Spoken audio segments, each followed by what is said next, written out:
আমাদের কুমিল্লা অঞ্চলের কথা বলছি।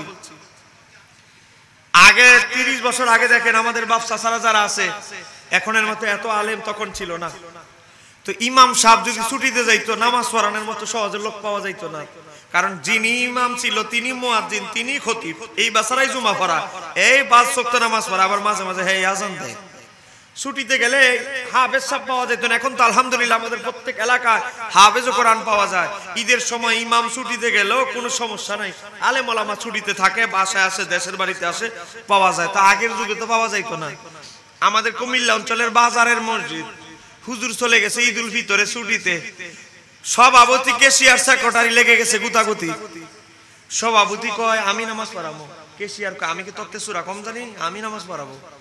সেক্রেটারি কয় আমি কি তোমাদের দুইজনের থেকে কম জানিনি, আমি নামাজ পড়াবো, কিন্তু সূরা কেরাত কিন্তু 3 জনে একজনও শুদ্ধ করে জানে না। লাগছে গুতাগুতি। ইমামতি করবে একজন, প্রার্থী হইল কয়জন?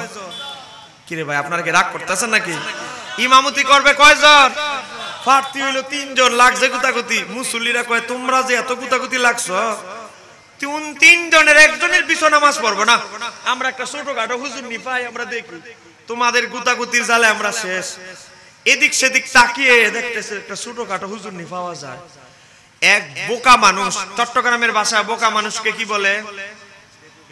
বেকুব। বেকুব বেকুব মানুষ। তার ভাই তাকে সৌদি আরব, বাইরে চিঠি লেখছে, বাইরে তুমি তো সৌদি আরব থাকো, শুনছে সৌদি আরবের মানুষ ঈদের সময় নাকি বড় বড় জুব্বা পরে, সৌদি আরবের রাষ্ট্রীয় পোশাক নাকি বড় জুব্বা, আমার জন্য 2টা বড় জুব্বা পাঠাই দিও। ভাই তো চিঠি পাইয়া বলে বাবা রে বাবা, আমার ভাই ঘড়ি চায় নাই, আংটি চায় নাই, কত কিছু আছে চায় নাই, 2টা জুব্বা হইতে চাইছে, 2 দামি জুব্বা পাঠাই দিছে।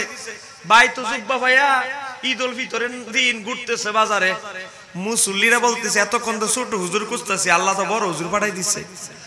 হায় হুজুর, আরে এতক্ষণ আপনি কোথায় ছিলেন? এত বড় হুজুর তো আমরা খুঁজতেছি, আপনি কোথায় ছিলেন? আসেন, আপনি আমাদের আসরের নামাজের ইমামতি করবেন।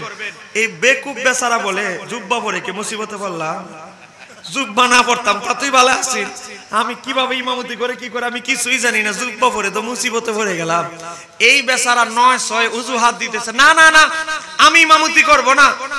সভাপতি কেশিয়ার সেক্রেটারি বলে দেখছো আমরা ইমামতির জন্য কত পাগল, আর কত বড় বুজুর্গ হুজুর ইমামতি করতে চায় না, ওই যে জুব্বা দেখে পাগল হয়ে গেছে। আরে হুজুর ভাগ্য গুণে আপনার পাইছে, আপনি ইমামতি করতেই হবে। বেচারা যত ফালাইতে চায় আর মুসল্লি ধরে তারে আর আঁকড়ায় ধরে।